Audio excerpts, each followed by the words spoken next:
Hard sports all plays. Hard sports all plays. Hard sports all plays. 365, we making a place. You talking the game, get you to the days. We're high in the court, the dime in the lane. Variety, topics, living the same. All presentation, sports information. In the airways, taking the nation. All sport, all plays, like working your faces. Grace at the field, so tie the laces. Hard sports all plays. Hard sports all plays. Network. We on top of our game. Hard sports all plays. Hard sports all plays. Hard sports all plays. Hard sports all. Yo, what's up, everybody? It's time for the In Off the Bench podcast, and once again, we are off the rails.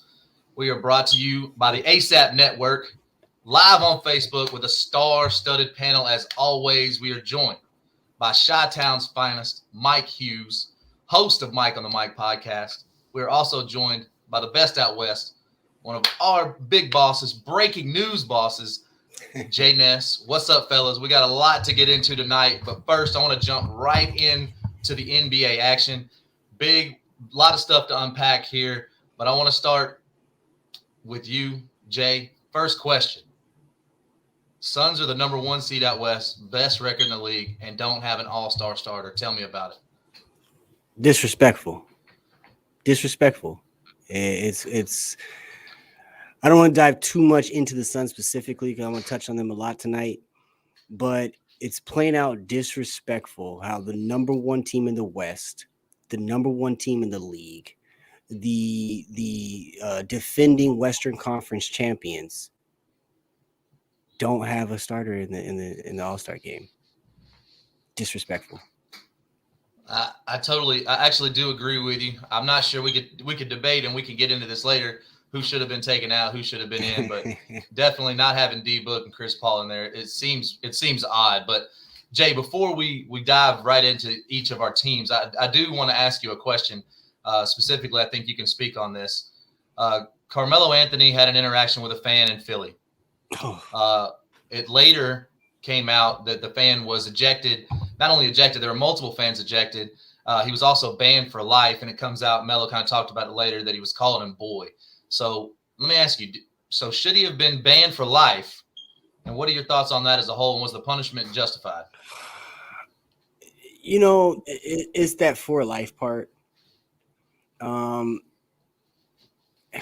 It's a thin line.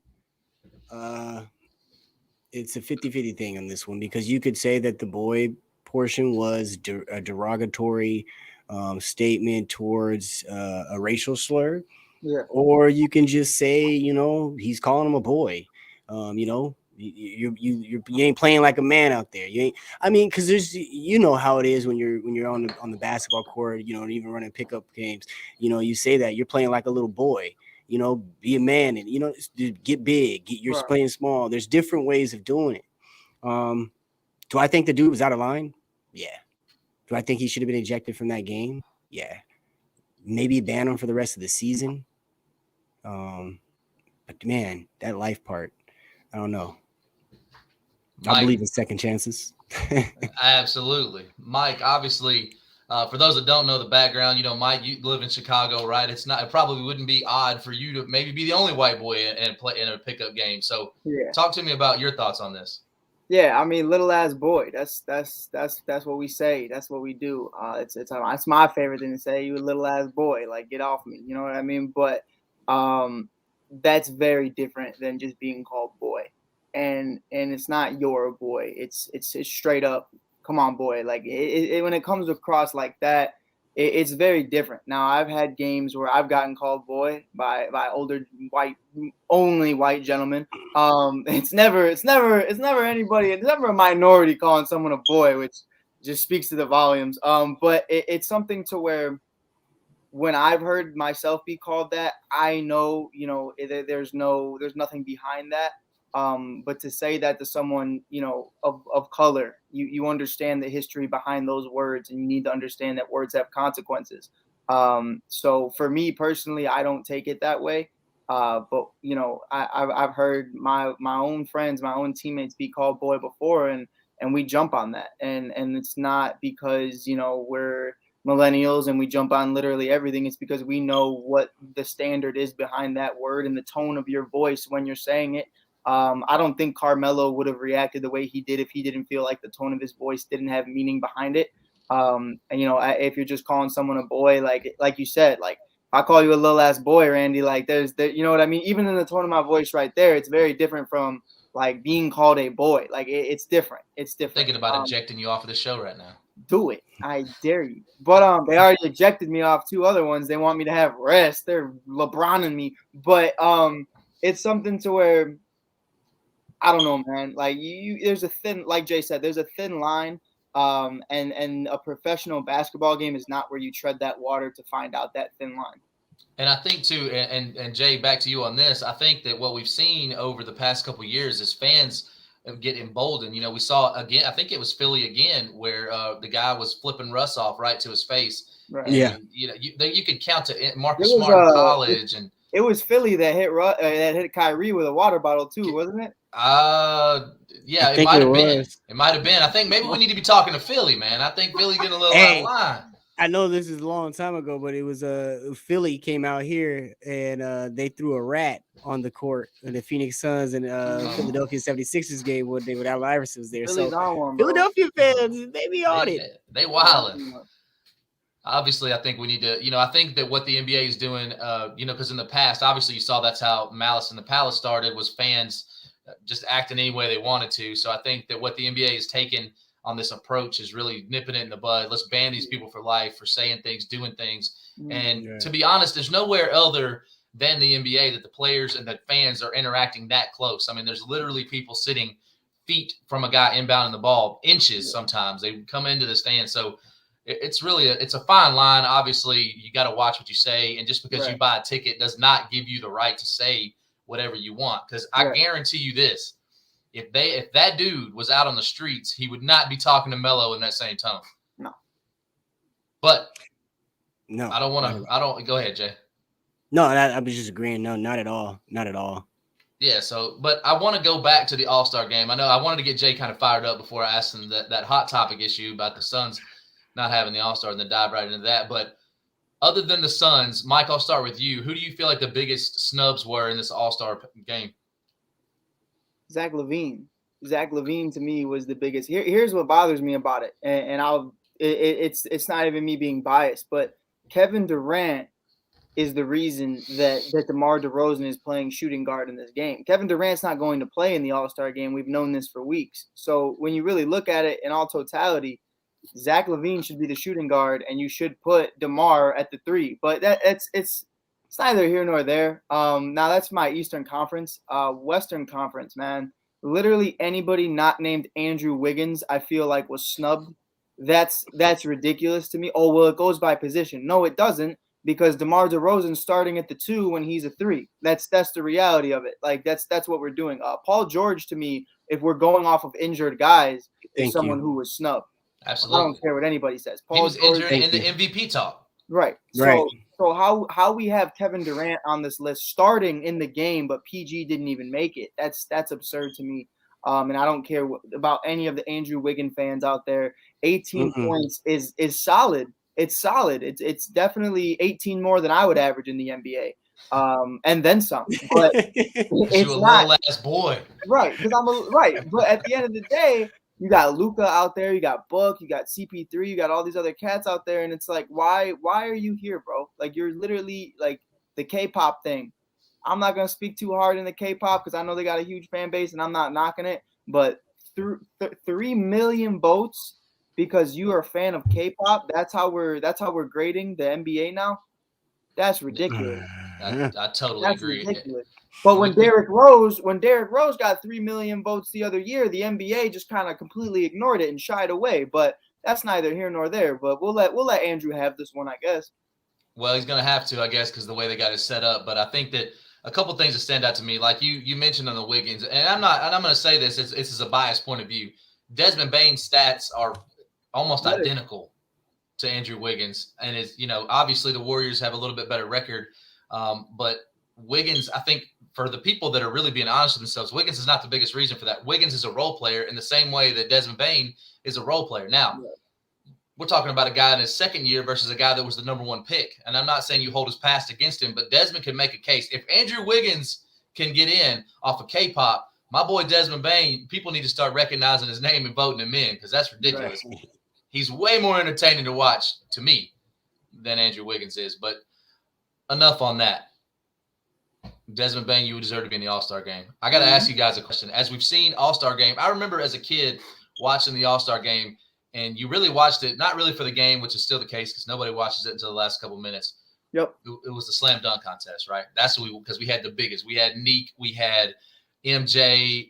Even you can go Gerald. I think it was Gerald Green. Even the Dwight Howard one was cool. You know, later on life. Was dope. And the Blake Griffin when he jumped over the Kia. Blake Griffin was cool, but the slam dunk contest. I mean, can we get that back? And can we get it to a point where it reaches the Ja Morant, LeBron? There's so many guys that everybody can dunk now, right? Right. Right. But to me, that's what I think as the NBA has lost some traction as far as that weekend go. And this isn't even a weekend this year, guys. You got to remember, this is a one-day vacation in Atlanta. So Lou Williams is pissed. He ain't even gonna be hanging with his boys and, having the lemon pepper hot wings. But he ain't hitting the strip club. He ain't got no time. He ain't got Magic City. Ain't even time for it. I'd be mad too. Yeah, so I think we really got to get back to that. So let me ask you guys. I mean, could the slam dunk contest be back? And the only way to revive it, is it just to get big names? I mean, first of all, who's in the slam dunk contest? Why are they? What was this lineup? Who picked this? It's Obi Toppin. That's it. I mean, Obi's won it. I mean, he walked in and won it. I mean, putting his shoes on, he won it that morning. Like, right. Who was like, I sign off on this. This is great. Because the lineup is horrible. And I think that's my number one thing that I would attack about All-Star Weekend with the NBA is we're letting fans pick the All-Stars, but y'all are picking the dunkers. Yeah, facts. It's backwards. Let us pick the dunkers. Y'all pick the All-Stars. Maybe you'll get it better. Maybe you get it right. We won't have this K-pop vote. But this dunking thing is for us. Right. This is for us. It's gotta be.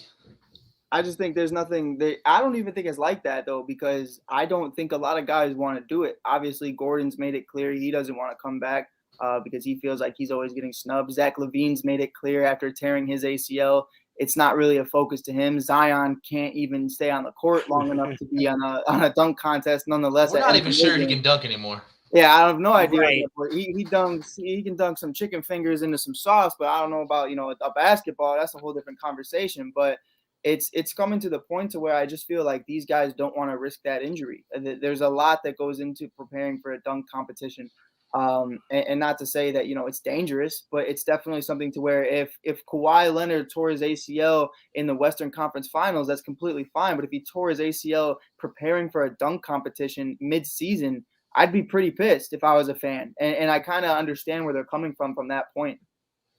Man, I get that. But, I mean, we saw all the best athletes in the world do it for years and years, Mike. Right.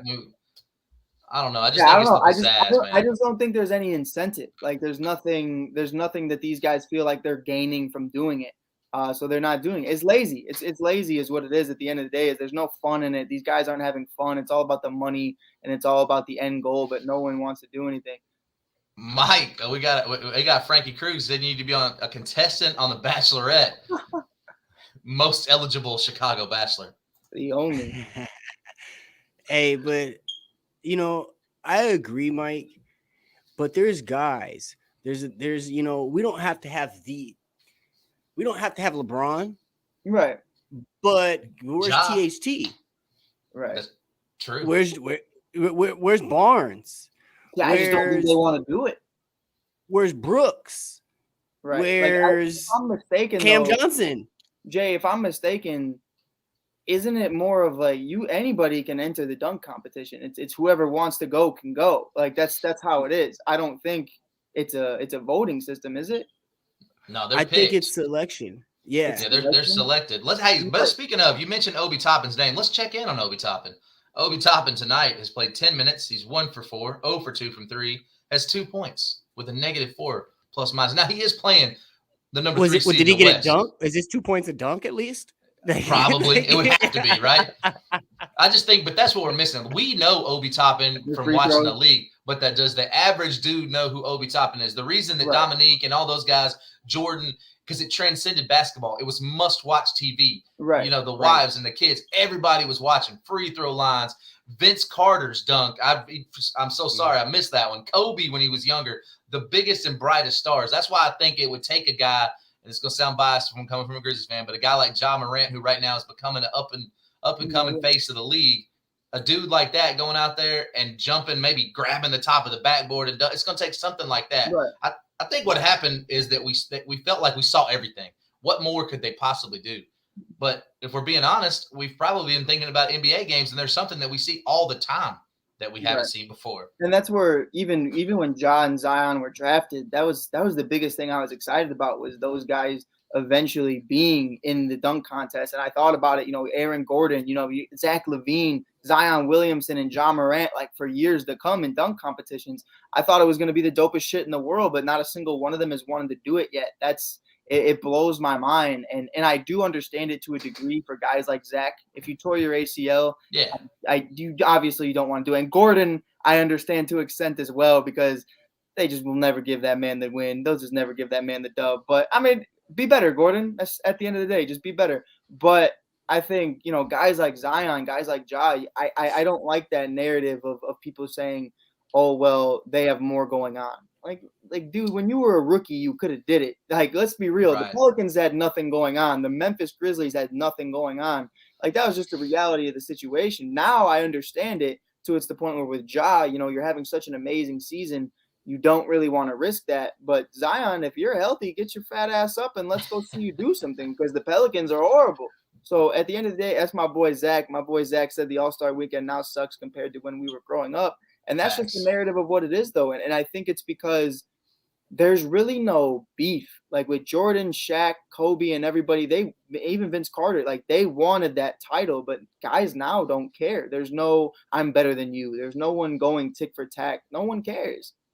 Yeah, you're right.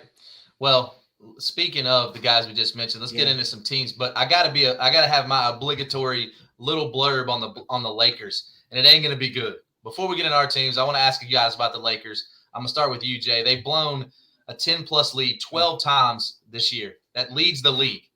10-plus point lead blown 12 times this year.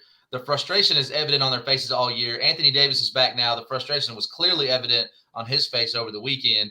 And now LeBron being, in and out, swelling in the knee. They're 24 and 27 or 24 and 28. I got to ask you, Jay, can they fix this?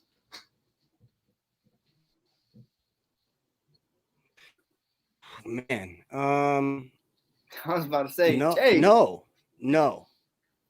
they can't fix this. Mike, man, we've been watching this roller coaster, and it's only gotten worse. And it's gotten worse from the inside out. It's gotten worse from coaching. They're taking stabs at coaches. They're taking stabs at Russ. They're taking stabs at there's just so going on over there that no, this can't be fixed this year.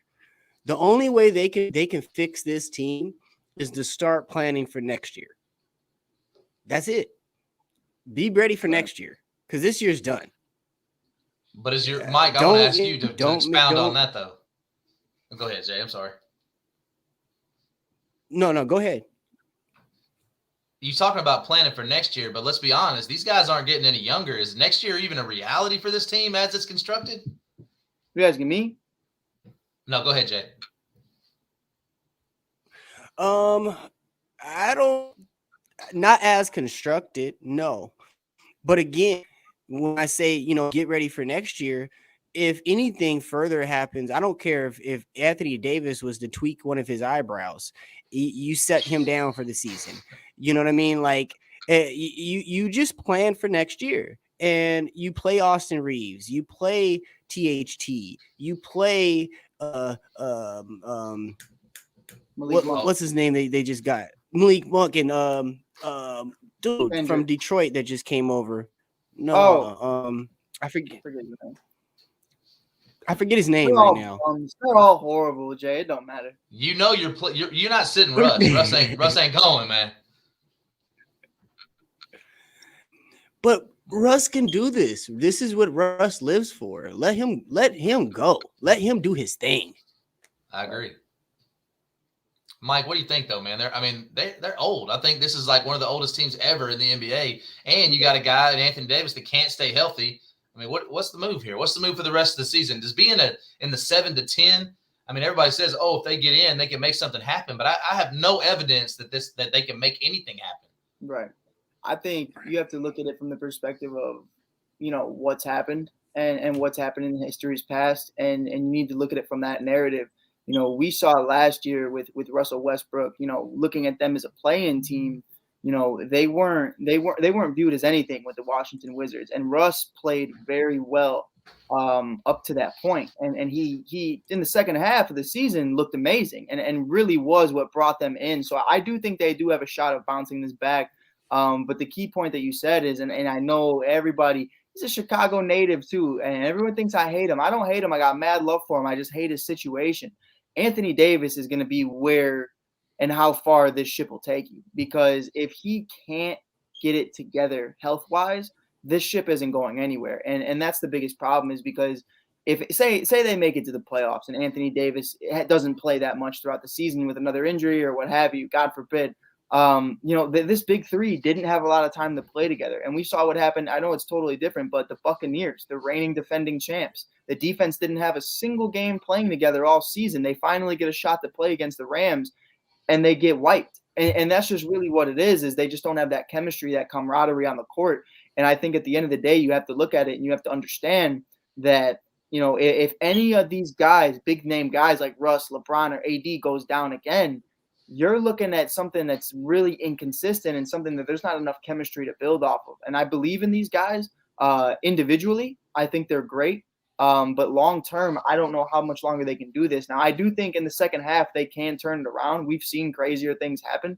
So I think at the end of the day, you just have to look at it every day and take it day by day. And that's something Freddie's been preaching, and I do hear him on that, because I remember when the Washington Nationals were the worst baseball team in all of the MLB right before the All-Star break, and they ended up winning the World Series in 2019. So I think, honestly, it's all about the leadership in that room, and if they're still pointing fingers at each other by after the All-Star break, I think that ship is sinking. But if they can get it together, come together maybe a little bit, we'll see what happens.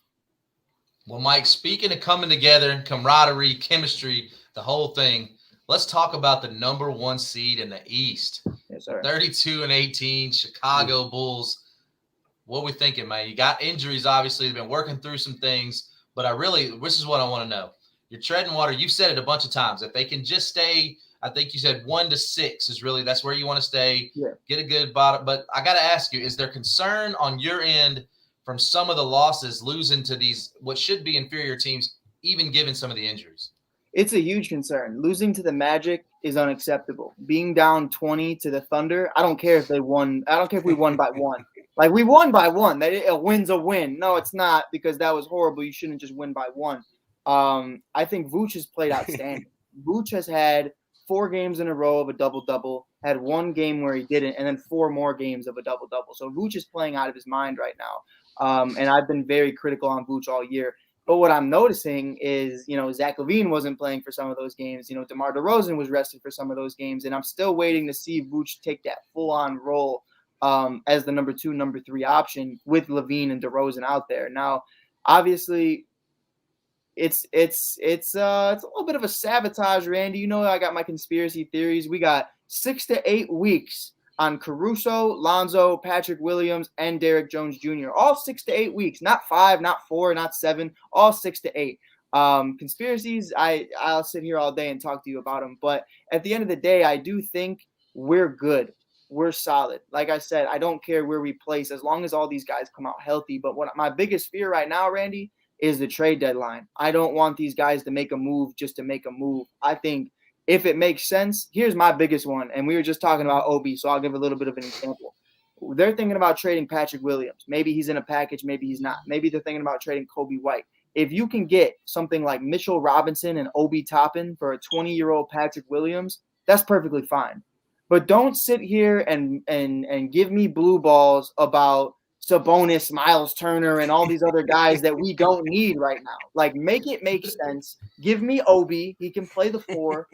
And then we can have Mitchell Robinson be the big on the bench for Vooch. I think that's solid. That's something I'm not opposed to. But if I'm giving Patrick Williams or Kobe White up, it better not be for Miles Turner, bro. I'll blow a gasket. I mean, you blow a gasket more on that or when Grayson Allen comes to town? March 4th. March 4th, Randy. That's all I'm going to say. Something coming. I refuse to incriminate myself on live television. But March 4th, I'll be at the United Center. I just know that. I'm just going to say that. Well, Jay, I got to move to you because I got a question for you. I mean, not to incriminate yourself, obviously, but no, the Suns, first of all, number 1 seed in the West, 41-9. Are they ever going to lose again is my first question. And do you think that maybe by not having an all-star starter that it motivates them even more to say they still don't respect us? What do we got to do? You know, at this point, it's not what do we have to do. At this point, it's let's punch them in the mouth. Because at this season, if we didn't do enough last season to get the respect that we're the only team with a 10-plus game winning streak, and we have 2 of those. One of them now we're up to what, 18, Mike? Were we close to that? I think we're close. We're around the range. Yeah. Now, since Memphis had a 9-game winning streak, it was Golden State was 13 of 14 games. They won 6 straight, lost, and 6 straight again. Yeah, Chicago had. So yeah. So we're the only team with 10 game winning streak or more. So we got 2 of those this year. Also, Phil Jackson. We want to talk about this the Messiah. Phil Jackson said the way that you measure a real contender in the NBA is the 420 rule, which, by the way, I love the 420 rule. But do you? The thing about it, but the thing about that, and the reason why I bring that up, because 40-20 was the marker. We hit 40 before 10. Okay. So what do we have to do? What do we have to do to show you guys that we're real? We're here. And then I want to make one recent. Cut off for a second. I apologize. But let me make one last point about this. The most recent 10-game winning streak has come on a 5-game road trip. Okay. During this 10-game winning streak and this 5-game road trip, we've had Jay Crowder, DeAndre Ayton, Cam Payne, Cam Johnson, Jay Crowder all this time. And we're still whooping that tail. So we don't need the respect. We're going to just grab it. Debate with your toast. The Suns are definitely hot. It's definitely a team that I hope that getting into the playoffs, the Grizzlies can be on the other side of the bracket. Don't have to see them to the Western Conference Final. But enough about the Suns. Let's get into the Memphis Grizzlies. Live check-in for those following at home. The Grizzlies are now there tonight in the Mecca, Madison Square Garden, taking on the New York Knicks, and they are up 111-102 with 151 remaining. Check in on your favorite players. Tripp has 24 and 9. This is what the stat that jumps out to me is that tonight Triple J does not have any blocks, Mike. No, he's the block panther, for crying out loud. Ja got a sweet little 20. The biggest story tonight, and I'm going to move on to what they've been doing, is Zaire Williams, 9 of 11, 3 for 5 from 3. Got a 21 spot himself. Desmond Bane, 3 for 16. Not a good night for Desmond, but more on him later. But guys, the Grizzlies still the 3 seed in the West, 35 and 18. Took a loss the other night to the 76ers without Joel Embiid. Obviously, not the way you want to do it. You should beat that team when they don't have Joel Embiid. Tobias jumped off. He popped off. He's a great player. Well, I'm going to say, I ain't say great. He's a good good player. Yeah, he has his moments. He does have his moments, but I think that what really stood out to me is that Ja missed a couple of free throws down the stretch, and he also had 9 turnovers. Now, we crucify guys like Russ for having the turnovers, so not a lot of people were criticizing Ja, but Ja came out and criticized himself. He said, I have to be better. Put that loss on me. If anybody's mad, be mad at me. I missed free throws down the stretch. And what it showed me is leadership at such a young age, and we forget that these dudes, especially Ja, these dudes are barely legal to drink. I mean, him and the average age on this Grizzlies team is like 24.1. They're the second youngest team in the league. But to see leadership like that just further solidifies the fact that Memphis finally has a superstar, and it's also a superstar willing to be in that role, willing to be the leader of the team.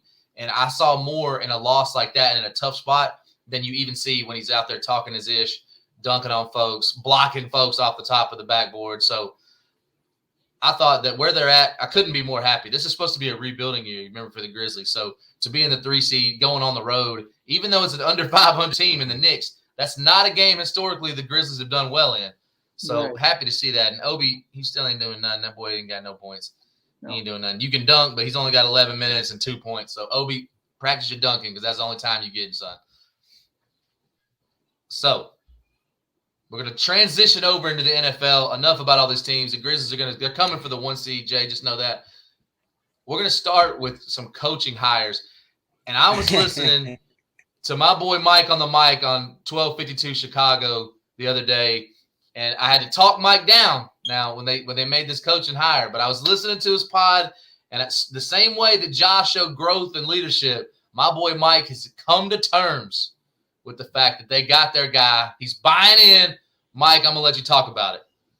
Yeah, man. Eberflus. I love Eberflus. I've been listening to him. I've been listening to everything he's saying. My one problem with him is he said the whys, and if you aren't a Bears fan, you don't understand that. But Matt Nagy, every single press conference would say, we're going to find out the whys. But that scared the shit out of me. I was like, whoever approved that man's speech is blowing it, because they do not understand that. But his difference with the whys was he had so much football knowledge and so much terminology that he was actually using, and he was geeking about it. He was excited about it. He was excited about sharing his philosophy and sharing about his ideas about, molding these players and actually changing the scheme of what he wants to do to build around what he has, which is the difference between what the Bears have been doing in recent years is that, if you didn't fit Matt Nagy's system, then we just weren't going to use you at all. We were going to have 12 different tight ends and not use a single one of them. We're going to make Mitchell Trubisky throw 40 times a game and not run out of the pocket once. We had situations. Jordan Howard, you know what I mean? 1,000-yard back 3 seasons in a row. Yeah, we'll use him when we feel like it. We'll use him in the pass game. Like that's to me where Eberflus won me over. So I love Eberflus. Luke Getsy, as our OC, that is the only one to me I'm questionable about right now. But Aaron Rodgers was pissed that he left Green Bay. And he made that clear that he was upset about it. So, I mean, if Aaron's upset about it, I guess that's a W. I'll stand by that one. But Aaron's pissed about everything. So I'm not gonna throw too much stock into that one. But it's definitely something interesting right now. I think that we're experimenting with. Personally, I wanted Brian Dable, but with all the news going around about Brian Dable, I'm happy I don't have Brian Dable. But it's a whole experimental process. I love polls. I love Eberflus, even though my first show I called him Elmer's glue. I apologize.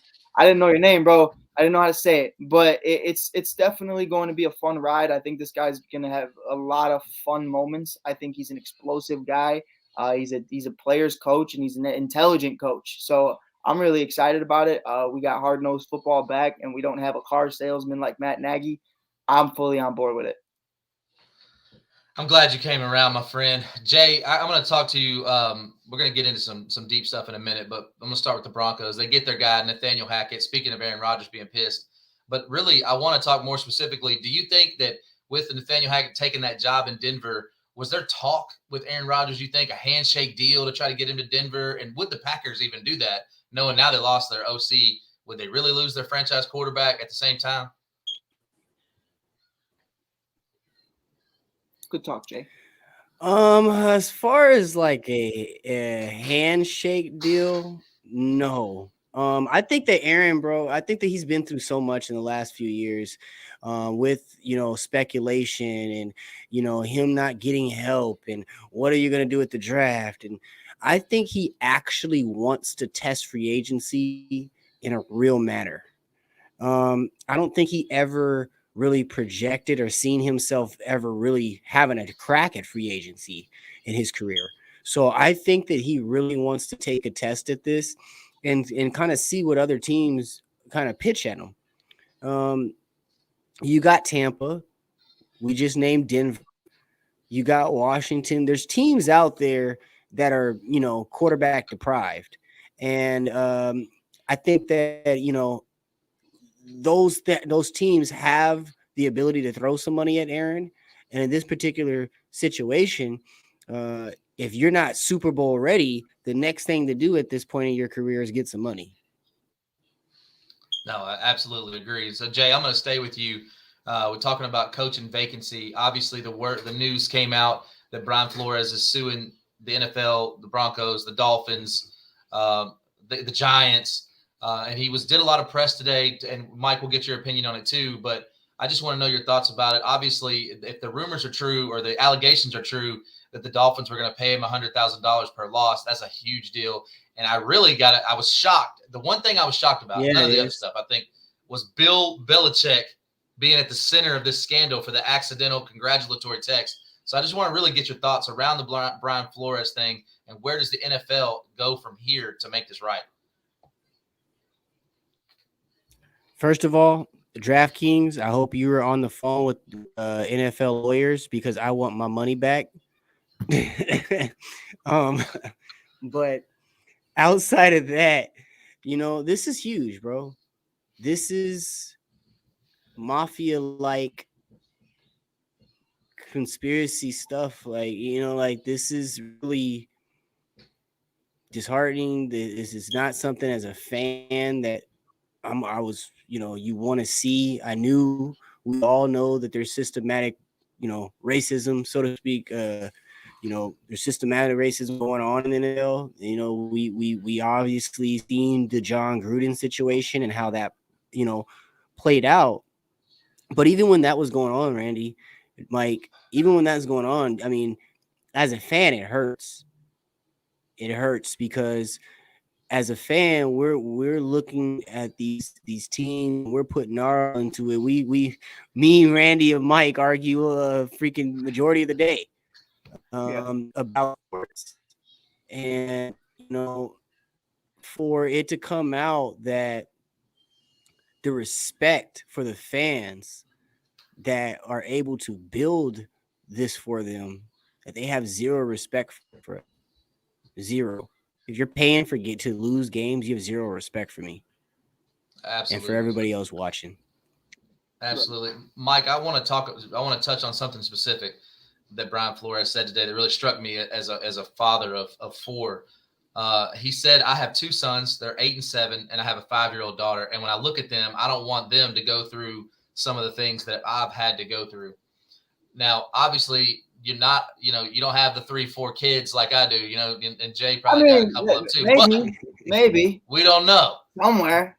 But just to hear him say something like that, like, this isn't, to me, it's not, I heard people say it's about the money. To me, it's not about the money. No, right. To me, he knows that by doing this, he's probably given up money. He's probably given up opportunities that he might have gotten, but he's trying to right something that he feels is wrong. Right. And obviously, you and I can't speak to what it's like to be a black man trying to get a job in a dominantly filled white coaching executive thing. But just as you watched him today, what did you take from his emotion and what he said?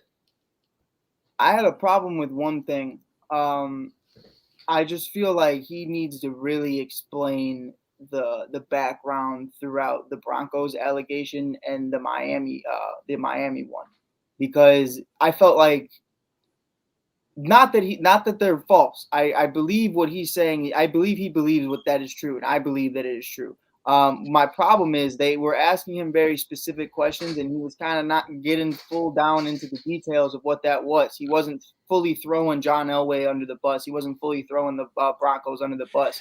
He was kind of just being a little passive about it. And if you're making these allegations, I'm going to hate that there's going to be people saying, oh, well, he's not telling the whole story, this, and this. Tell the whole story. Tell the world. That was your moment to throw the entire Denver Broncos organization under the bus for what they did. And you kind of left some key parts out of it, and you could tell he was trying to do it in a respectful manner.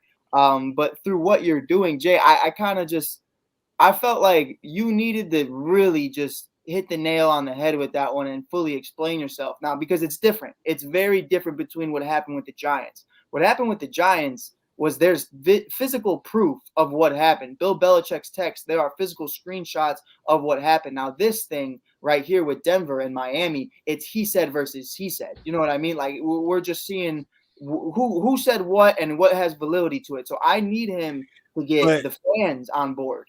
And that's where I'm with Brian, but I need him to be more vocal. But see, Mike, I hear you. I hear you, but I think that strategically, ESPN did what they did and got them on today. But I think also strategically, we know how powerful these lawyers are behind the NFL. Right. And if you want to be honest, if you're asking me, I told y'all 100 times, I ain't saying shit. Right. I'm sealed up, and my lawyers will talk to me because they can. Talk for me, because you say one thing and one out of context word could be copy and pasted into evidence. Evidence submission number 156862. You said this on ESPN show that morning. So I feel you. But I also know that the goal and what we're going after is much bigger than the story, than getting the story out. And see, and to your point, Randy, of what you brought up, I touched on it a little bit this morning in the morning show, but I want to get a little bit into that today, right now. I doubt Brian Flores will ever coach again. Brian Flores pretty much sacrificed his career going forward to make sure exactly what you just said, that his kids, my kids, your kids, and that come from after this don't have to deal with the same things. Right. I said it before, man. Do you know how? We're talking about a young man. Still young. A young dude just barely getting started in this career, because this career, we all know, it's a 40-plus career. Absolutely.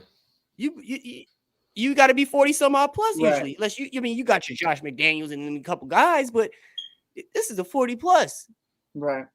So one major thing though that I want to emphasize is, think about, it is better to pinpoint, because especially Off the Rails does a wonderful job in highlighting women in sports. But think about the little girl. Think about the little black boy. Think about the young Hispanic girl. Think about the young Hispanic boy. Think about these other races and cultures and people that look at that screen and don't see someone that looks like them doing that thing, and when I say relate, they can't look out and say, this dream is achievable just by looking at the television. And that goes a long way. That goes a long way to the confidence that a little kid has in growing in the sport that he loves. That goes a long way into the confidence that the little kid has in performing in front of an audience, to be feeling like he's being accepted for what he's doing. And what Brian Flores is doing is sacrificing his life to make sure, and life is a little dramatic, but he's sacrificing his career to make sure that little kids that we just spoke about have that opportunity one day to look at the screen and see somebody that looks like them. And maybe they don't have their mother and their father support to back them. And that's the support that they need. See, what this message is. I don't personally think it's the same narrative though as Colin. I view this as when everything with Colin kind of happened, the fans kind of trashed Colin. People weren't on board with Colin Kaepernick, and people weren't understanding of what he was trying to do. But everyone right now is backing Brian Flores. Ever since the firing, everyone's been backing Brian Flores. So I do think at one point, I think it's going to be a little difficult for the NFL to, if he's really suing the NFL, for them to want to hire him later down the line. I don't know how that's going to go. But I do think he will get job opportunities again, because the fans are behind him, and the narrative has changed ever since 2015 when everything with Colin Kaepernick happened. Fans in the world in general, Black Lives Matter and everything else that has been going on, the world is so much more supportive than it was just a few years ago.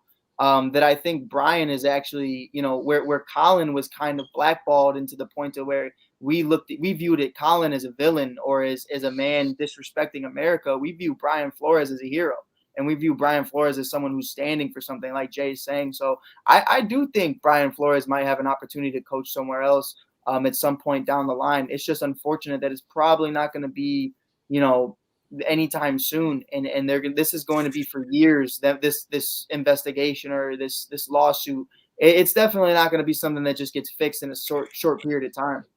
Well, and we'll end it on this because I got a couple more things to get into. I think that regardless of what you feel, about the Rooney Rule or however it goes, it's an odd look or a bad look that we have a league that's over 70% black. And it looks like we're going to have one black head coach, and it's the team that created the rule. It's so obviously, like I said before, I'm a white dude. I don't know what it's like to be in that situation. I just know the optics of that.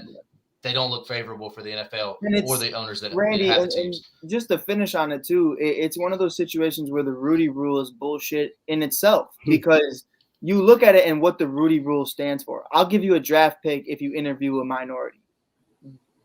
Jay, I'm sorry. I'll do my one, but that's fucked. Like I have to give you a draft pick to give a minority a fair shake. That's why the rule to me is bullshit in all totality, is because you look at it from that perspective and understand that there's coaches and GMs that will only do that if you give them this, draft pick compensation. It's built on a facade. Exactly. It's built on racism. The rule is built on racism, and that's you could say it's to end racism, but you're not ending it. You're just bribing a kid. If Jay's son doesn't want to go on a play date with the kid next door, Jay's gonna be like, "Listen, bro, I'll give you a toy. I'll give you some sugar, some cookies, something later on. Just go play with this kid," and he's gonna do it. And that's what it is. Like, no, bro. Like, you have to fix the situation from within. There's racism throughout all of it, and I think that was a big part of it. Yeah. So speaking of, as we move into the jobs that are left, I know we've heard some names out there, including Jim Harbaugh. Mike, you and I were involved in a debate earlier. Get him.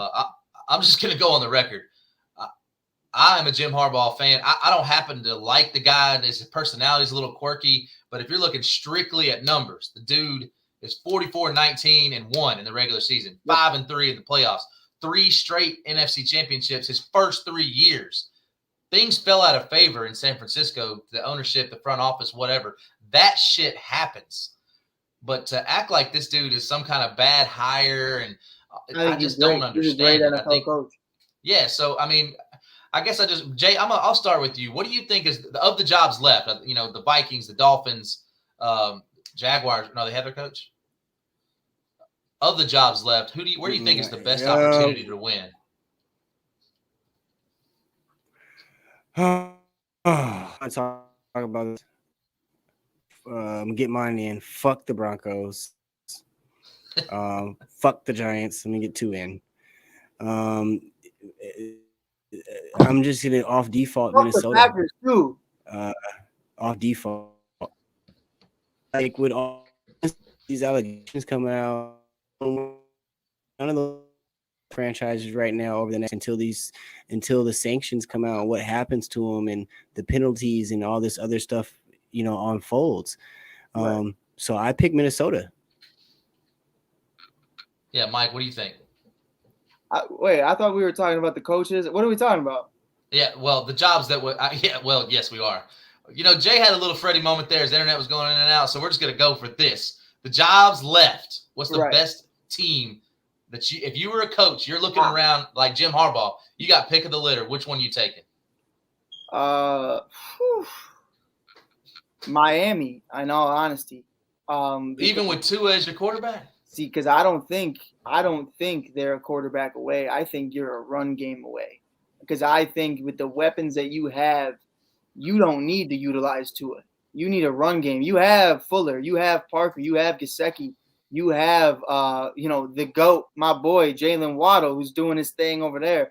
But it comes down to it at the end of the day that I just truly feel like you bring in a real run game, and it's no shot at Myles Gaskins, but it's a shot at Myles Gaskins because he's dog water. He's horrible. You're dog shit awful. Like, I hate you. Every part of you I hate, and I will stand by that. But I don't know. Maybe it's because I picked him up in fantasy. Maybe it's not. I don't know. But it's something to the point to where I think if they were able to get a good running game going, you really don't need Tua to be anything more than above average or average. Like that's really what it is. And I think Tua has the skill set to be above average. It's just all about, can you mold Tua into to be the right thing, to be the right quarterback. So I think in all actuality, you look at that defense, you look at what they're building over there, they're not far off. And I like the Vikings. I want to say the Vikings. They're my division rivals, so I'll never give them too much credit, but they have great pieces over there. The problem with that is, look at Dalvin Cook's injury history and look at, what the future may look like for him. Adam Thielen is going to be out the door. Kirk Cousins might be out the door eventually. So then that defense isn't good. So right now, if you're in a win now, 1 year to win it all, see how far you can go, I'd take the Vikings over Miami. But if I'm trying to be there for 4 to 5 years and build something, I would gladly take Miami over the Vikings right now. I don't think I would take Miami just based on everything that we're hearing and Stephen Ross, and they fired a coach that didn't have a losing season. Well, Randy, you told me the team. I agree. You didn't tell me, if we're talking about the ownership and everything. That's a team, baby. I'm going OG here. I got to think about the whole situation. And fuck all of them then. Hey, that's why I said – that's why I started it with no Denver, no Giants, no Miami, because off the top, I can't look nowhere else. Like, I have to look at Minnesota. Right. Like, well, then in that case, I have to go with Minnesota, but it comes down to it at the end of the day. Man, fuck all 4 of them, really. Like, who cares? Well, we're moving on to this last weekend's action, and I'm going to start – we talked about being a quarterback away. Obviously, we saw some great quarterbacks, specifically in the AFC. And Mike, I'm gonna start with you because you've been on this Joe Burrow train with Jim, and I gotta ask you, man. They came in as a 7-point underdog. I don't think we were on the show Sunday morning. You wanted to pick the Bengals. You ended up picking the Chiefs, but then you came back later and said that, oh no, I changed my mind. My man got the boots with the fur. I gotta go with my boy. I had to. So, but I gotta ask, should we not have seen this coming? Because we must not have been paying attention, because Jamar Chase and Joe Burrow do not lose with championships on the line. Right. Undefeated at LSU, undefeated in the playoffs with the Bengals. Tell me specifically. Everybody thought they should have taken an offensive lineman, and I still do agree, but they took Jamar Chase. Everybody just said, oh, that's a horrible pick. That's a horrible pick. He drops everything. I said that. These guys are leading their team to the Super Bowl in their first year really playing together. Joe Burrow coming back healthy. Did these two change not just their play, but their swag and the culture to change the narrative from the Bengals? They hadn't been to the Super Bowl since 1988. Smoking Joe comes in, boom, we're there. Tell me how they changed it, Mike. I think they just instilled the LSU mentality throughout that. Joe Burrow is one of those guys who isn't getting mentored. And I think that was a big part of it. Andy Reid found out Joe Burrow got drafted and he said, fuck y'all, and left. Like, that was the reality of the situation. Andy was not playing that. He was not, no, I'm not mentoring anybody, which is weird because he ended up mentoring Fields just 2 years later. So good on you, Andy. But it comes down to it at the end of the day that I think Joe Burrow was able to be viewed as the leader from day one, kind of instill his own culture, his own mentality, instead of having to bring in whatever BS Dalton would have fed him or whatever anybody else would have tried to slide down his throat, that this is the Cincinnati way. There is no Cincinnati way. That's why there is literally, it's a blocked road.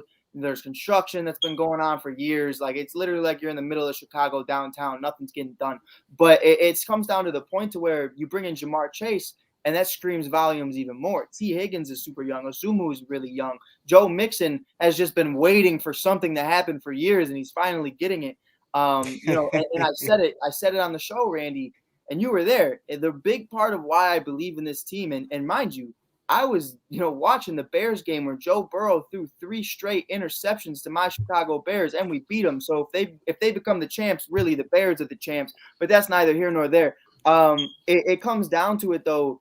These guys on this defense aren't household names. They are not Odell Beckham Jr., Von Miller, Aaron Donald, Matthew Stafford. but what they are is proven playoff leaders. And I said this to you on Touchdown Crew, and I said it on 1252 as well. And you can always find me on Mike on the Mic, but it comes down to it to where they were down at half by, what was it, 21-3? Yeah, 21-3. Now, what I told you and what I told Charles and everybody else was the thing about this defense is they've all been to the playoffs before. They've all been battle tested. So I actually truly believe that they were going to be able to come together and make adjustments because they've been in this situation before. Rather than come at each other's necks or just lay down, they were going to be able to put in that dog work, that ground and pound work that Cleveland pretends to have. You know, they were the dog pound in Ohio. They were the dog pound in the city that day. We got a fat guy interception, Mike.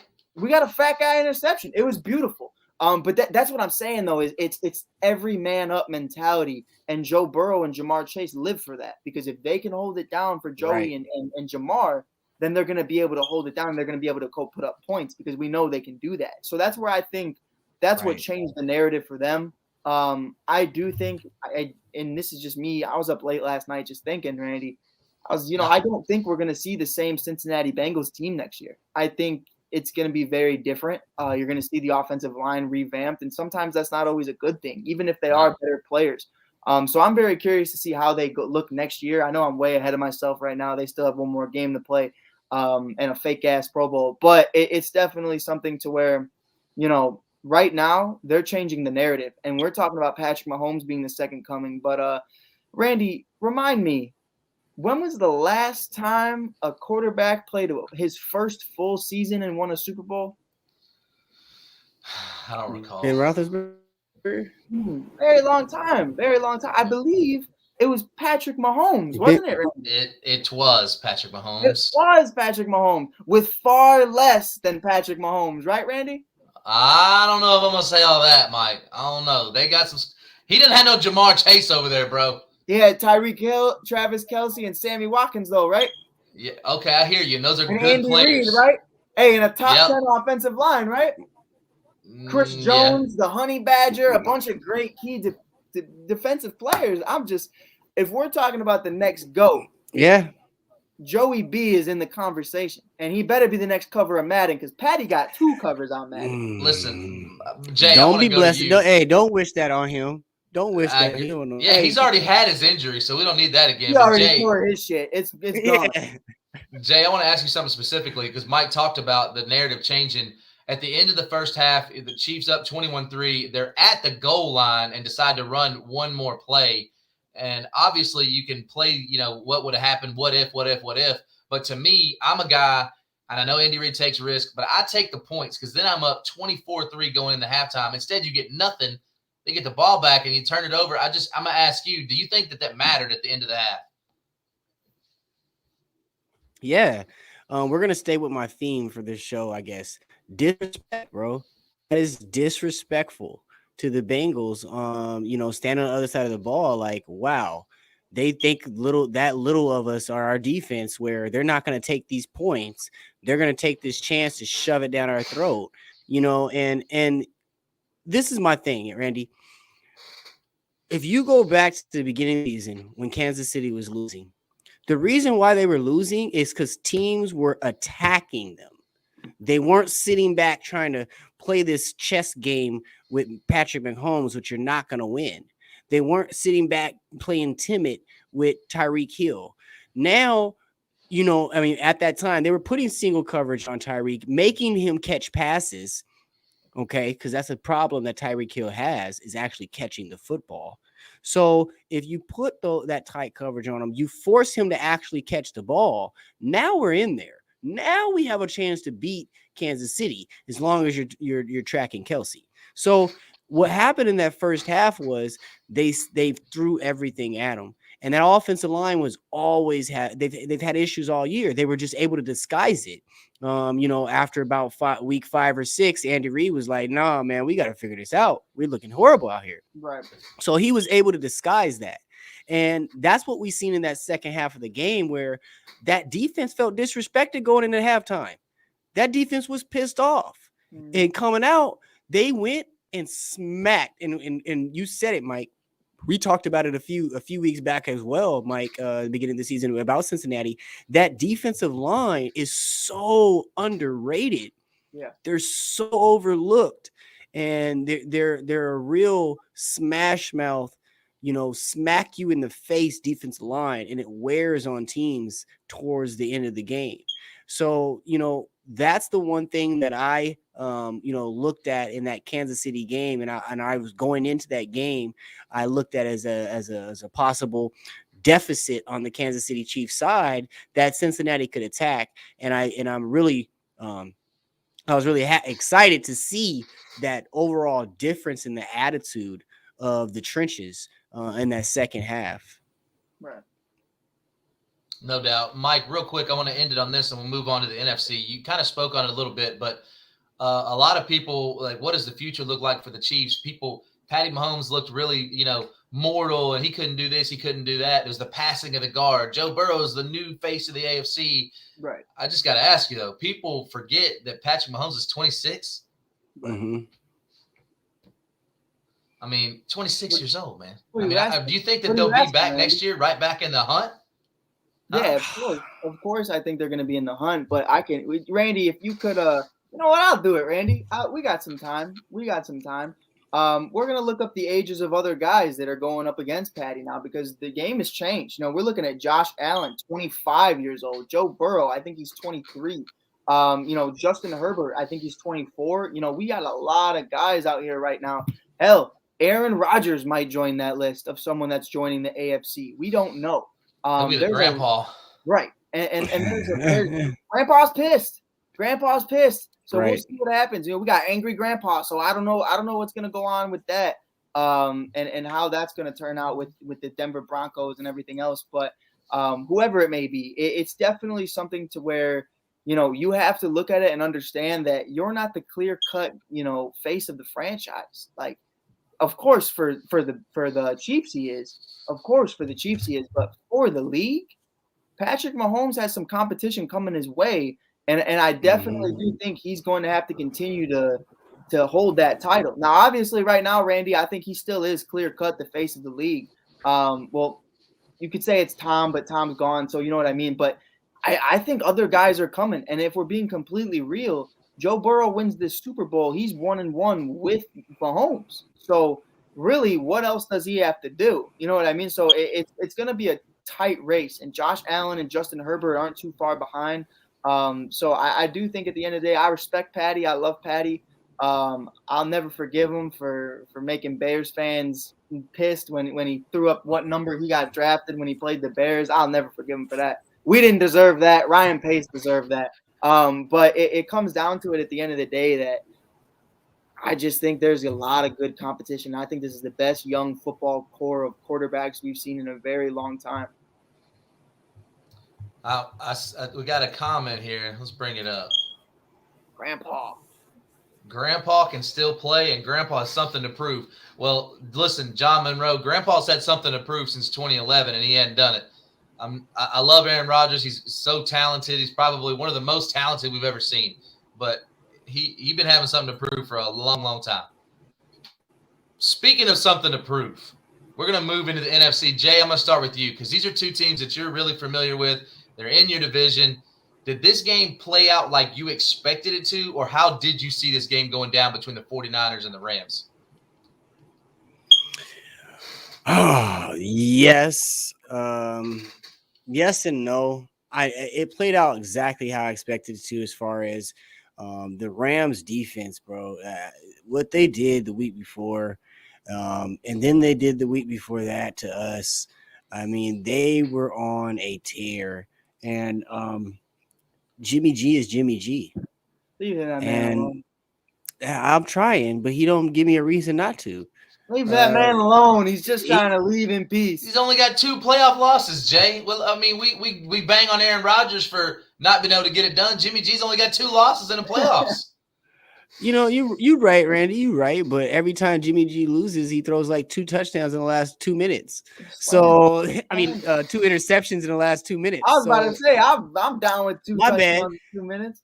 Yeah, you got me over here fumbling. See, we talk about Jimmy G and got everybody on the team fumbles. So, but I just think that Jimmy just tears ankles and knees while he runs. But, I just think that the Rams are really onto something. As much as we like Cincinnati, I like Cincinnati and what they've done. I'm afraid for Joey going into this game. Very afraid for Joey. Bro, that D line is something vicious. Von Miller, he has a killer look in his eye. I ain't seen this since that run in Denver that year. I mean, Aaron Donald. I know you guys have seen his workout tapes. Yeah. Dude. I've seen him. Actually, you know what? I'm not gonna say that because it wasn't him, it was his brother. But I've seen what his brother can do in a fist fight. I can only imagine what Aaron can do. Man, you know what I'm saying? Like, there's so much, and I really think that we're gearing up for probably one of the most exciting Super Bowls we've seen in a minute. I agree. John came back with, will discount double check still be in Green Bay, or where do you think he'll end up? So I'll go first, and I see Jay's nodding his head. John, I do think he'll be in Green Bay because the man's under contract next year. He really can't go anywhere unless the Packers trade him. Could he retire? Sure. But I don't think he's giving up the bag. I've talked on that on this show and other shows. I do think he'll be back. Mike, what you think? Yeah, I think, honestly, Denver was the only place that I really saw him going, willing to go.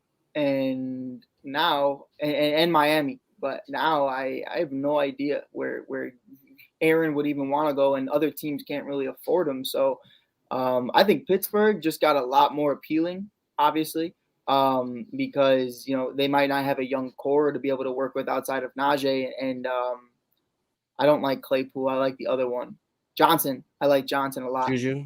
Johnson. No, Jay. No, Jay. We don't like Juju. You mad because he's a better TikToker than you are? He is. He is. He doesn't do anything, but it is what it is. I need some TikTok help from Juju Smith-Schuster. But with that being said, though, I do agree with Randy. There's just too much money involved in it, and it's not as simple as everyone thinks. I think Rodgers will join another team one day. I just don't. I think it's going to be more so as a free agent than getting traded. Jay, give us your thoughts. There's too much stuff going on in the NFL for Aaron Rodgers not to get moved around right now.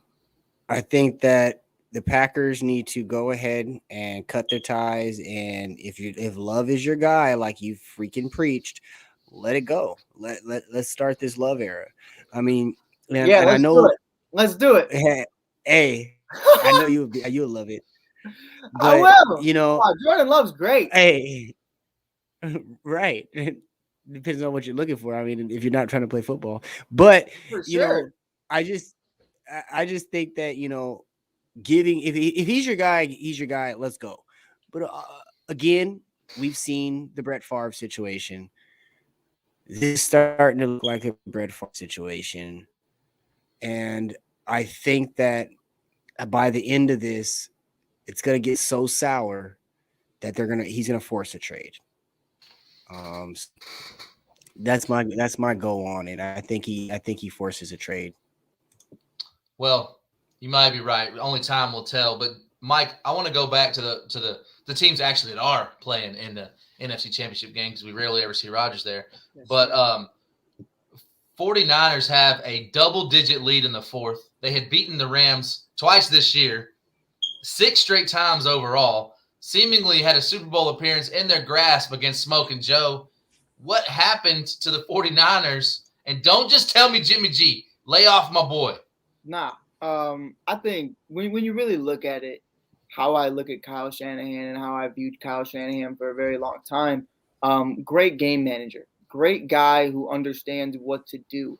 But the pressure is real. And I feel like when it's a regular season game, Kyle can win you that game, whether, there's 2 minutes left or 30 seconds left, and he'll run the ball out. But I feel like the main problem for Kyle to me is when it matters, is when we're going into this and when you understand, what we're about to do and what this means and winning the Super Bowl or going to the Super Bowl, whatever that may be.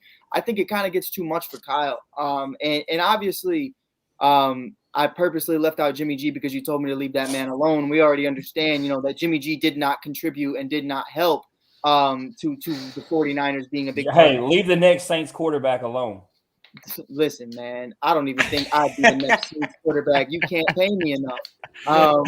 Look, But Mike, it's simple, man. It's very simple. You hit it. It's when the game matters the most. right, And when you look at that game in the fourth quarter, here's really what won the game. It wasn't the 49ers, it was the Rams defense. right. The Rams Yeah. defense in the fourth quarter just put the clamps on them, dude. Like, Mhm. this is what the fourth Yeah. quarter looked like for the 49ers. 6 plays and a punt, 3 plays and a punt, 3 plays and an interception. And that was it.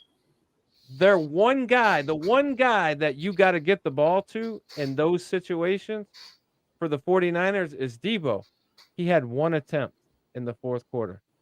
Right. Like that's the Rams either taking the ability to get him the ball away or putting so much pressure, which was what they did, that they couldn't handle it, man. And I mean, whether that's Shanahan's fault or Jimmy G's fault, fact of the matter is they didn't get it done in the fourth quarter, which what you said is where it matters the most. Real quick, let's reset this a little bit. We have been joined, and we'll talk about what they've been doing. We have been joined by the OG DB and the producer, sponsored athlete, Jim Cross. Welcome to the show, guys. We're going to circle back because I'm going to give Jim his flowers. We're going to talk about Joe Burrow again, even though it makes me a little ill. But right now, Jim, I got to ask you a question specifically about the Rams. I want to know, why can teams not defend Cooper Kupp?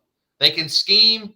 They can slow down great receivers like Jamar Chase. You've seen in the playoffs. Teams are not going to let him beat him by themselves. But why can nobody do it against Cooper Kupp? Well, obviously, there's the speed and route running elements within itself. But, I'm going to take it from what Travis Kelce said in an interview, talking about knowing how to find the open space. And when you're an elite receiver, you know how to find the open space. And sometimes that open space may be burning the safety straight down the field because you see it there. And sometimes yeah, exactly. Or it may just be hitting that out route and cutting at the right place, or just turn around and stop and hitting the stop and curl it around. And so Cooper knows how to find that open spot and get the ball. And Matt Stafford, has the ability to get him the ball. And so you can't take away his intelligence, I guess would be what it is, Randy, of the game and knowing where to be. Yeah, no, completely agree. Look, DB, you obviously everybody was watching the game. All indications are that the 49ers are moving on from Jimmy G. Jim mentioned this next Saints quarterback might not be a bad fit, but I got to ask you, where does Jimmy G go from here? And do you think that Trey Lance is a better fit? And more importantly, can they be back where they were this year with Trey Lance as their starting quarterback? I mean, it's hard to say that. How many times did we see Trey Lance on the field? A couple games. Just a couple. So for us to say basically a rookie quarterback was in year 2, which is what he would still be because he didn't see the field at all. He's not no like Joe Burrow. No. It's not like honestly, he's not even a Justin Fields or a Trevor Lawrence. He didn't play at all. Absolutely. Like he didn't see game speed. He didn't see, having to make reads in the moment. He's seeing it on a whiteboard, on an iPad, in practice, which is a total different animal than, a defensive line with DBs and everybody moving pieces and parts, and their goal is to come kill you. So, with that, I would say that the bar has been set. Wherever you want to place it is up to you, but I wouldn't be placing that bar too high without Jimmy G, because he's proven that he can go there. He's proven that he can do enough. He may not do enough to win it for you, but he's proven that he could get you there. Well, Jim, I'm gonna ask you this question because we saw a similar situation. Completely different, really, but we saw a situation with the Rams where they had a quarterback that got them to the Super Bowl. They was a winning team. They put up a lot of points that year, given the system with Jared Goff, and then they pretty much mortgaged away a lot of things to get Matt Stafford. Thought they're, a quarterback away. But let me ask you this: if the Bengals do pull off this upset, which I know you're going to pick them to do it, did the Rams is a complete failure because you did the exact same thing with Matt Stafford, but you paid him a lot more to do it? I mean, tell me what your thoughts are on that. No, I don't think it's a failure at all, especially, getting to the Super Bowl. The difference between Stafford and Goff, that team, Todd Gurley, that team was more run dependent, and it was completely different. Goff didn't have to do as much. And this year, Stafford, while they still do run the ball at times, we know that's not what their main thing is on offense. And so it's more about airing it out, as we've talked about with Cooper Kupp, and now you got OBJ in the mix and Higbee and all that. And so I think it's a completely different offense than when they had Gurley, and Goff didn't have to do too much. But I don't think it's a failure, because when you look at the teams that were in the NFC specifically, because, Jay knows out west, that division is the hardest division. Mm-hmm. And so for you to come in, win that division, and make it to the Super Bowl, it's really hard to say it's a failure. Jim, can I ask you just really quick, though, would you say it's that Goff didn't have to do too much, or that he couldn't do too much? Because there wasn't much at the time to me where I looked at Goff and said, I trust you to do this. Yeah, if you listen to McVay's answers, it sounds like he didn't trust him to do too much. Okay, but that's where I want to. I'm glad a lot of shit. Okay, but let's compare. Let's compare the seasons. Go ahead. Hold on real quick, Jay. Jared Goff in 2018, right? 13-3 record. Matt Stafford 2021, 12-5. Completions, Jared Goff 364 for 561, 65% completion percentage. Matt Stafford 404 for 601, 67. So 40 more passes. Not a whole lot of difference there. Right. Yardage, Jared Goff had 46.88. Matt Stafford had 48.86. Touchdowns, Jared Goff had 32. Matt Stafford had 41, so that's a little bit more. Interceptions, Jared Goff only had 11. Matt Stafford had 17. Right. I mean, so I can swing it back around to Gurley, though, because I had him in fantasy that year. That dude had a lot of receptions, and he made a lot of things happen. Right. Agreed, but I think this is where the biggest misconception is. Everybody, and because to your point, Sean McVay did say this, taking the top off the defense. Yards per pass attempt. Jared Goff, 7.55. Matt Stafford this year, 7.36. So I think that for data. I mean, I wanted to compare those two because I think, this is my only opinion, if they don't win the Super Bowl, you have achieved nothing more than you did under Jared Goff, because he got you to a Super Bowl. Right. He did not win it. The big part of that, though, and why they didn't win that Super Bowl to me was Todd Gurley. Todd Gurley having, I always forget what he had. Arthritis. He had arthritis in his knee, and he's been gone ever since. And that was a big part of it. I always say tendonitis or some dumb shit, Jim. I always do it. That's what us old dudes have. Is that why you we'll have the EMT in the comments just no, it's not that. Like, I'm just like, my bad, bro. Like, it's the same thing, but his knee didn't work. That's basically the premise of what I'm saying. But my biggest thing, and I think this comment right here hits it. John, first of all, I want to commend you on your Facebook profile. I love it. Please never change. But he says, so did Stafford save somebody's getting banged up, being a better QB? I think he did. The biggest thing to me right now is with Cam Akers. If this was Jared Goff, Cam Akers has a huge workload, and he's coming back earlier than anybody ever anticipated. So I think you're starting to see a problem. If this was Todd Gurley of old, the Jim Cross fantasy football Todd Gurley, I think we're not even having a conversation of Cincinnati being able to win this game. I think it's clear cut that the Rams are going to win it, because that's a powerhouse offense. And Matthew Stafford, throughout the entire season, Randy, to your point, yes, you threw more interceptions, but one, you're trusted more to throw the football, and two, you didn't have a run game, so you had to throw the football. You didn't have Cam Akers. Michelle looked horrible at times. Henderson looked horrible pretty much the majority of the time. Like, it was to the point to where they gave me a phone call. I played safety. They were asking me. I told them, listen, here's what happened. I'm going to give you a little insight, Jay. I told them, I'll do it, but Jim Cross needs to be my fullback. And they couldn't commit to it. They couldn't commit to it because they couldn't find a jersey that fit that big, swole man. But it definitely came down to it. And I think if Gurley was on this team still, it's a totally different conversation. So, Mike, you just gonna disrespect my dude Daryl like that? You just gonna yeah, you went after a Memphis Tiger. Man, I love him. That's my guy. But you know what, Mike? Since we tied things to fantasy, he was my running back, and he got hurt and was a bust. To your point, and that's why, Jim. I'm not defending him. I'm not defending him. He was my running back too, and he failed me. Hey, real quick, we got to reel this in a little bit. We're running out of time. I want to circle back just a little bit before Jim and DB were able to join us. Jim, obviously the Bengals came in huge underdog. We talked about that 7-point underdog, go down 21-3. We know the rest, but tell us what you saw, obviously, as a Joe Burrow fan, what you've seen from Joe Burrow over the years. I mean, him and Jamar don't lose, right? They don't lose. They don't. And, you know, to throw in Tyler Shelvin and Thaddeus Moss as the other two LSU cats on our team, they were on that undefeated team as well. So there's 4 guys who don't lose on that team. Maybe they just don't get the shine as the other and do as much. But what it really comes down to, Randy, is so they get the score before the half and then they get the stop, right? And we know momentum is everything. And so then they come out to start the second half and the defense is actually believing in themselves. They're pinning their ears back. And so interception. Exactly. But you know what I've been telling people? Joe Burrow's stats may not be the best in these playoffs, but there's something to say. We talk about like the Aaron Rodgers, for instance, and his team and, you know, the chemistry and everything.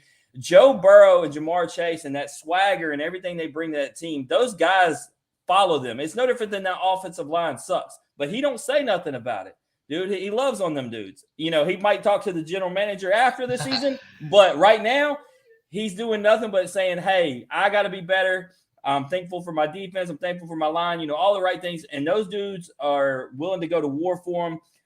As far as Chase, like that guy, give him a 1-yard hitch route and you don't know what's going to happen. He's an amazing athlete. And so that game, slowly but surely, they got their way back in. The defense started to pin their ears back. And then I think ultimately, the Chiefs lost the game more than the Bengals won it because down at the end of the game, they tried to get too cute, wasting the clock, making sure that they had the final possession and the final score. The way they were moving the ball down the field in that game, on that possession, I felt like they could have scored at any time.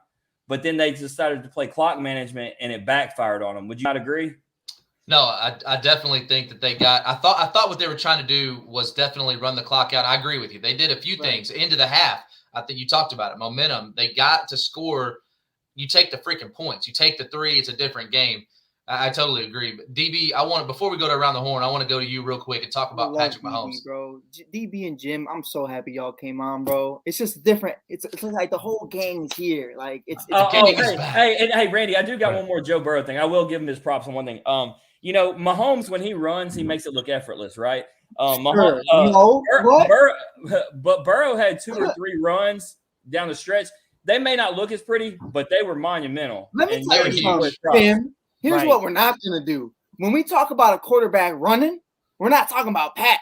We're not talking about Fields. We're not talking about Joey. We're talking about Josh Allen, Jim. That's what we're doing. We're only talking about elite quarterbacks right now, Mike. I'm sorry. DB, I want to go.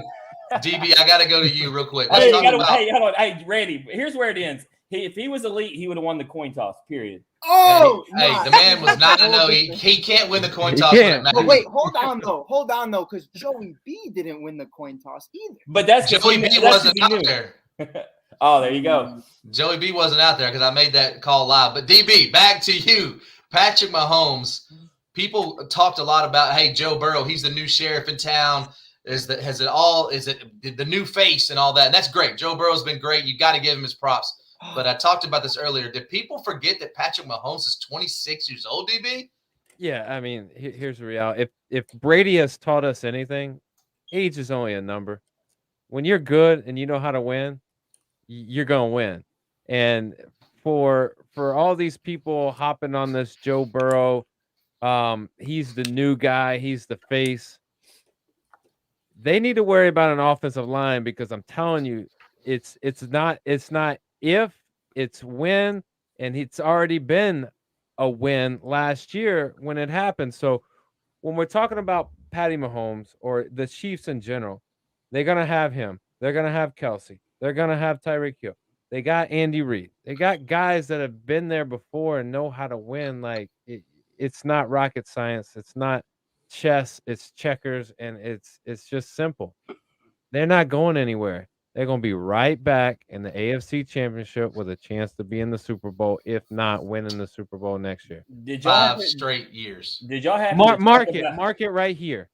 You know, they will be odds-on favorite to win it all. Mark it right now. To begin Allen the year is going to 4 straight Super Bowls, and not like the last time the Bills went to 4 straight. I hope they do, because that means he's gonna win. Going with him. He's gonna win. Hey, Mike, I'm with you. I'm all about some Josh Allen, and that's actually what I was going to ask if y'all talked about. When you talk about Allen, when you talk about Burrow, when you talk about Mahomes, and you talk about the changing of the guard, you know, with Breeze leaving last year and Brady and Roethlisberger, right. You know, somebody asked, and I'm not going to talk bad about Lamar. I'm going to throw him in the conversation of the elite quarterbacks. Why are we talking about a running back? Exactly. But when you talk about, man. And you talk and Jay's guy Murray, when you talk about these young guys, these young talented quarterbacks, and the changing the guard, a lot of people talked about this could be the most exciting era at quarterback that we've ever seen. I actually believe that, because when you talk about the athletic talent of these guys and their ability to make throws on the run and move out the pocket, I think we're going to see an era that we've never seen before, and it's going to be fun. Hey, Jim, I noticed that you didn't say Carson Wentz's name. I'm just curious. I noticed that too, and you know what? Because Wentz is going to win. I wasn't mad about it. Hey, I noticed Wentz and Tannehill got their own category, my guy. That's true. Together. We're just not talking about Justin Fields, but that's okay. But no, I do think here's what I'll say, and it's with complete disrespect. I want right now, all in their prime at the age of 22 years old, put Joe Burrow, Lamar Jackson, Kyler Murray, Justin Fields, and Justin Herbert and Josh Allen, Patrick Mahomes, put them all on a line. And then I want you to get another line, get Big Ben, Tom Brady, Drew Brees, Ben Roethlisberger, and I want you guys to run a 40. And I want you to see how fast this old age gets dusted in their prime. These guys right now are running like wide receivers, and they're throwing 80-yard bombs, and they're fun, and they're electrifying. It's great football. And I think we're seeing something we hadn't seen from the last regime, which is a 2-dimensional quarterback. You know, when we look at these guys, whether it's Breeze or whether it's whatever, they're pocket passers, they're field generals who can sling it and they can do their thing. They can move when they have to. We've seen Tommy Boy do it. You know, we've seen him throw a trophy off a boat, for Christ's sake. There's nothing the guy can't do.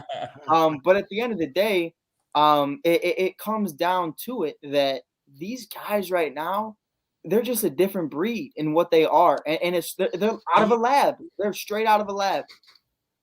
But at what point though does that stop? Like, at what point do they go, I can't be a runner anymore?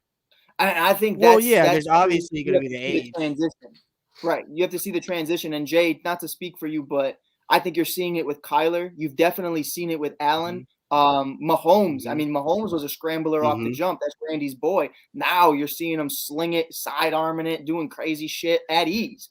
And I think you're starting to see them transition into a dual-dimensional quarterback, and that's where Lamar is the one that's getting left behind, is because he's the one struggling to do that at a consistent basis. But I think a lot of that with Lamar has to do with his team. And you know, I want to take us back to where it was like the Dante Culpeppers, the Cordell Stewarts, the that little era right there, and that little pocket. And you know, the difference between that era was trying to break out in that way as well.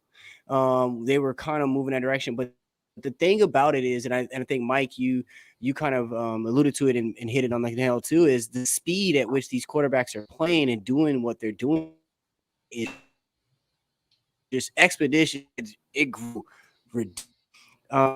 and you know, you look at a Dante Culpepper, who was a mobile quarterback back then. His speed is not even close. You can line him up with you look at like a Cordell Stewart. I can put Cordell Stewart in the talks with a couple of these guys, but you go to Lamar Jackson, you go to Kyler Murray, you go to those type of, and it's gone again.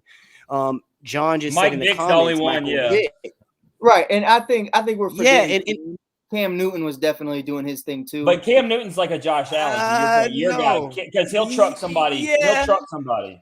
What about Dan Marino? Yeah, I mean, Cam Newton. Cam Newton reminded me of like a Byron Leftwich. Just even I could even put him like a Ben Roethlisberger. When Ben Roethlisberger came in, he can move around a little bit. He's a bigger dude, and I just think that now we have different types and styles as They're well in the as lab, the bro. speed. These guys are but you know what a lot of these guys got in common, Mike, and we talk about it a lot. A lot of them are also baseball players, and they're not getting hit as much because they all slide and they slide good.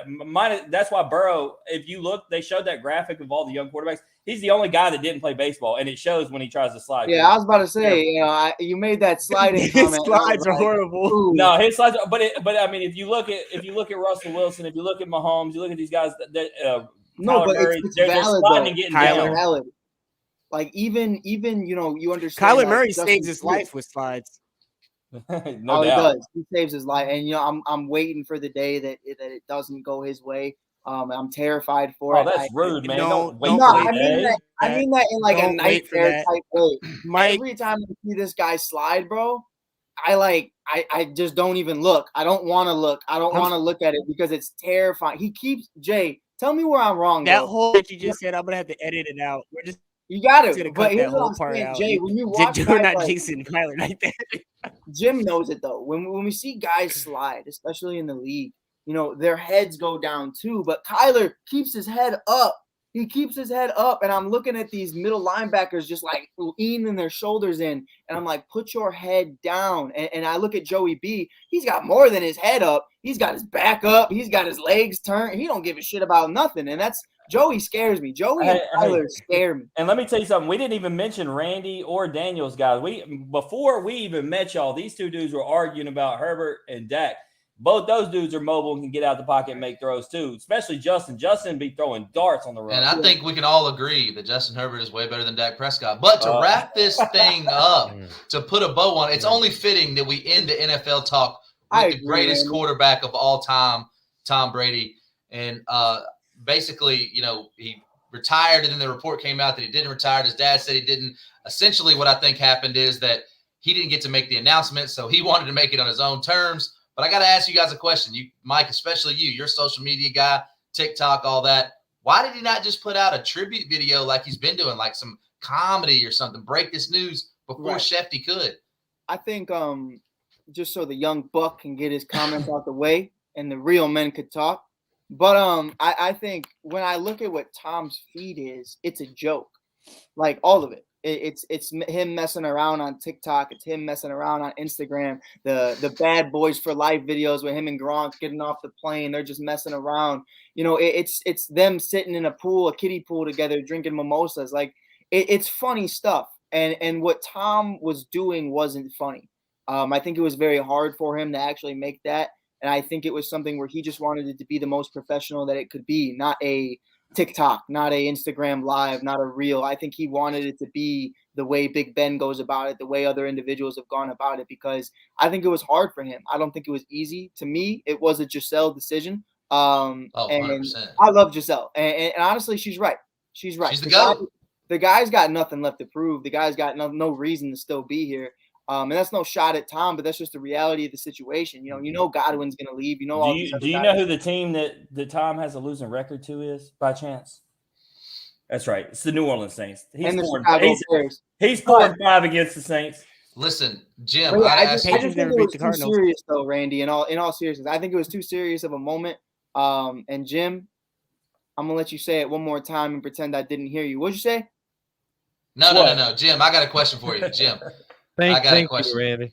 So obviously, we talked about when he did make a release. He posted something. I got to ask you a question. There were 3 words that were not mentioned in his original post, and that was new and England or Patriots. What do you think about that?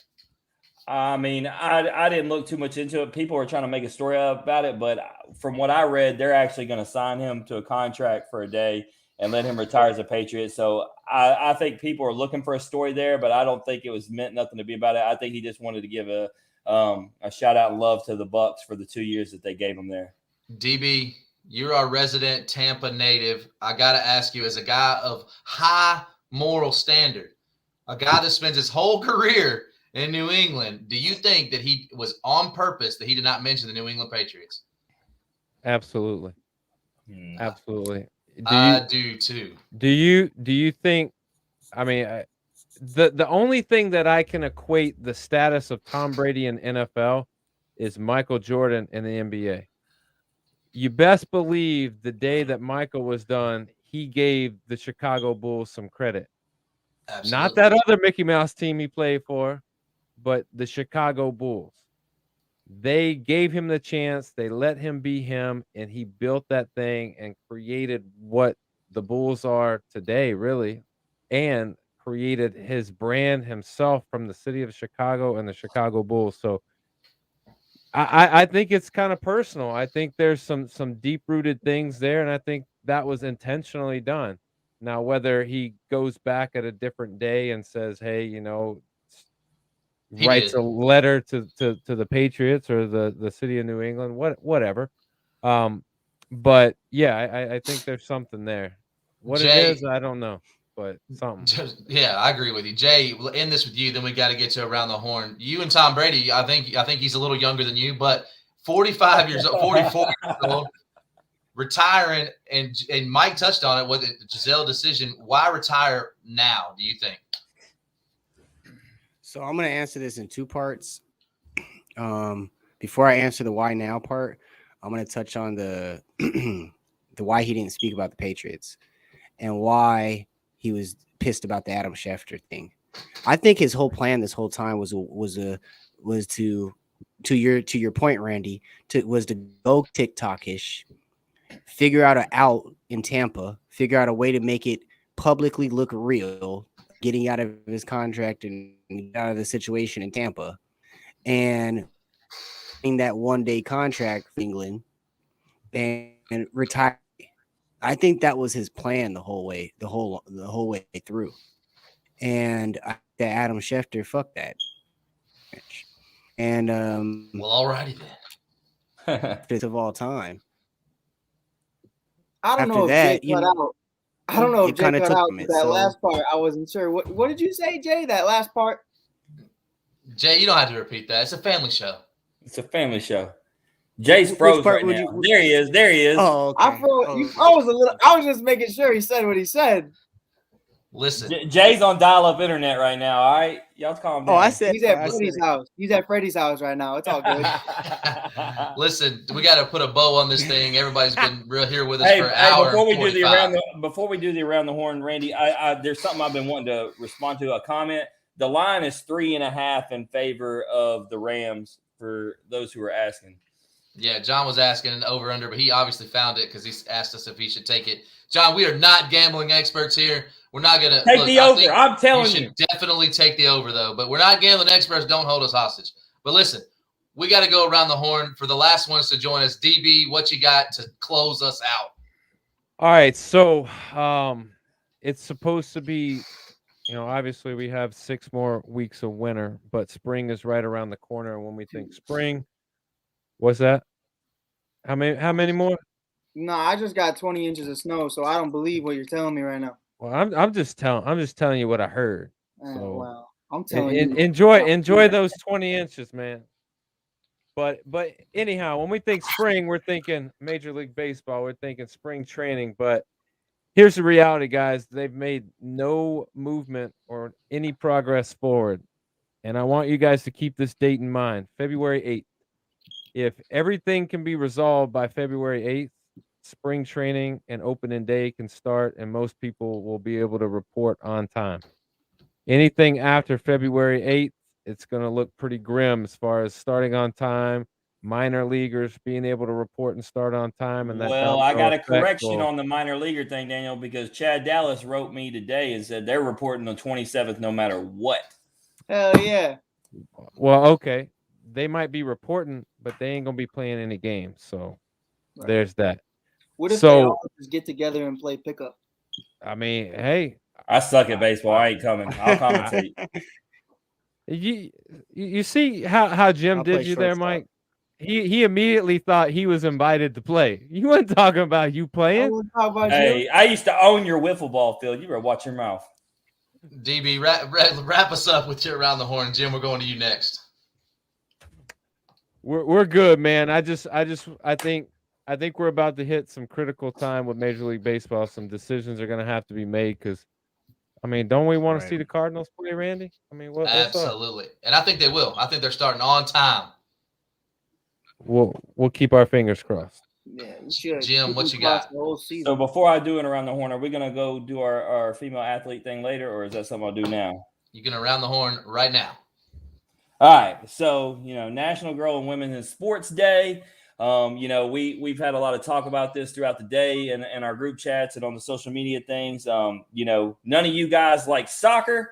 I do. Sorry. So I want to shout out the U.S. Women's National Team.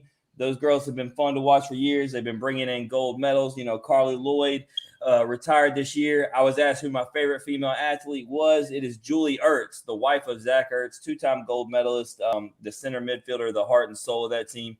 And so I want to shout her out and all the women athletes today. You don't get enough respect. You're appreciated by me, though, and these guys here on this network. And so shout out to y'all. Today is your day. Hey, just so real quick, who is the one that pointed out this day to you today? I just got to give me a little credit here. Man, it was you. You sent me the message this morning. I would not have known until I hit social media, and immediately that hashtag was everywhere. But you beat them to the punch, no doubt. Jay, what you got for you around the horn? So in honor of day 2 of Black History Month, my message to the NFL is do better. Simple as that. Do better. We need improvement in many different areas, and let's start here. Outside of that, anybody that missed it, the major announcement we made earlier, we have officially made a partnership with the AAL. So I just want to put that out there. That is official, but that's my around the horn. Mike, what you got? Yeah, both of you bastards, so am mine. Black History Month is huge, so I want everybody to do a little bit of history and just, find out a lot. You can go through the horn of Major League Baseball. Jackie Robinson is always the name that comes up, but there are so many other African-American individuals that played such a key role into the building the foundation of where the major leagues are today, the minor leagues, especially the Negro leagues, and so many others. For International Women's Athlete Day, I want to shout out my girl Michaela out in Chicago. She's a killer. She's a softball fanatic. She's great at what she does. Dana Evans of the Chicago Sky, who's been on the podcast before, joining the ASAP network, who is a champion, the women, the most important athletic women in the world, the Chicago Sky, Candace Parker, and everybody else on who never heard of her roster. I had to give Randy his credit. Candace Parker's team. I want to say happy International Women's Athlete Day. It speaks volumes to what I'm trying to do in Chicago with just the youth and just showing these kids, whether you're a minority, whether you're a white kid, whether you're a boy or a girl or something in between that I'm not even going to get into because it's a whole different show and a whole different podcast. Little ass boy. Yeah, little ass boys out there. We're trying to make a change and show everybody that anybody could do anything. And I think this month in particular really speaks volumes to what that is because, Black History Month is just 1 month. But Black history is year round. And I think that's something that nobody really understands and comprehends nowadays. And I think that's definitely something we all need to be a little bit better at. Well, and Randy, before you do yours, shameless plug off of Jay and Mike. We had Shay Campbell on, UCLA gymnast, Monday night. They actually did a Black excellence routine for UCLA. They have the most Black gymnasts they've ever had on their team this year with 4. So it's a really big deal to them. They have a lot of pride in it. If you ever get a chance, go YouTube it, check it out. Amazing female athletes with themselves. Check out that episode, hear her story. So I had to get that plug in there. Absolutely. So for me, and go ahead, Jay.